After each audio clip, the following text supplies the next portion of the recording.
Hi guys, இந்த வீடியோவில் வந்து ஒன் சைல்ட் லவ் பார்ட் 3 பார்க்க போகிறோம். And already part 2 part 1 upload பண்ணிட்டோம். நீங்கள் போய் பார்த்துட்டு வாங்க. கீழேயும் கொடுக்குறேன், நீங்கள் போய் பாருங்கள்.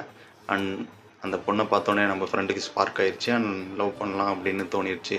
அதுக்கப்புறம் பசங்க என்ன பண்ணுவாங்க, இன்ஸ்டா ஐடி எடுக்கிறது தானே. அவனும் உடனே கிடைக்கல, ஒரு சில மாதங்கள் ஆச்சு. அதுக்கப்புறம் இன்ஸ்டா ஐடியும் கண்டுபிடிச்சிட்டான். அண்ட் எடுத்தோன்னே என்ன பண்ணுவான், ஃபாலோ ரெக்வஸ்ட் கொடுத்துட்டு மெசேஜை தட்டிட்டான். ஆனால் அந்த பொண்ணு உடனே அவனுக்கு ரிப்ளை பண்ணல. கொஞ்ச நாள் எடுத்துக்கிச்சு. அதுக்கப்புறம் ரிப்ளை பண்ணிச்சு. ஆனால் அந்த சேட் நடந்தது ஒரே ஒரு நாள் தான் நடந்திருக்கு அந்த இன்ஸ்டாகிராமில்.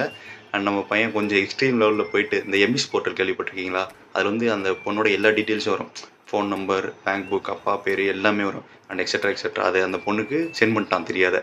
அந்த பொண்ணு ஷாக் ஆகி, என்னடா இவன் இப்படி அனுப்பிட்டான், இவன் எப்படா எடுத்து அனுப்பிச்சிருப்பான் அப்படின்னு அந்த பொண்ணு ஷாக் ஆயிடுச்சு. அண்ட் அந்த பொண்ணு வந்து அந்த கிளாஸ் ஃப்ரெண்ட்ஸ்கிட்ட சொல்ல, அதில் ஒரு பையன் வந்து நம்ம ஃப்ரெண்டுக்கு வந்து மெசேஜ் பண்ணுறான். ஏய், நீ எப்பட்றா, யாரா நீ, எதுக்குடா அந்த பொண்ணுக்கிட்ட மெசேஜ் பண்ணுற அப்படின்னு கேட்க, நம்ம ஃப்ரெண்டு பசங்கள்கிட்ட சொல்ல, அப்புறம் என்னங்க பஞ்சாயத்து தான் ஆச்சு.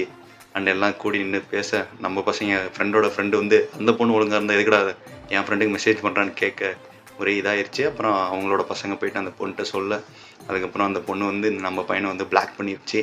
அண்ட் இதுக்கப்புறம் அந்த ஸ்டோரி எப்படி 5 to 6 years கண்டினியூஸ் ஆச்சு அப்படின்னு தெரிஞ்சுக்கணும்னு நினச்சிங்கன்னா நம்ம சேனலை சப்ஸ்கிரைப் பண்ணுங்கள். அண்ட் கண்டிப்பாக அதுக்கு ஷேர் பண்ணுங்கள். பாய்.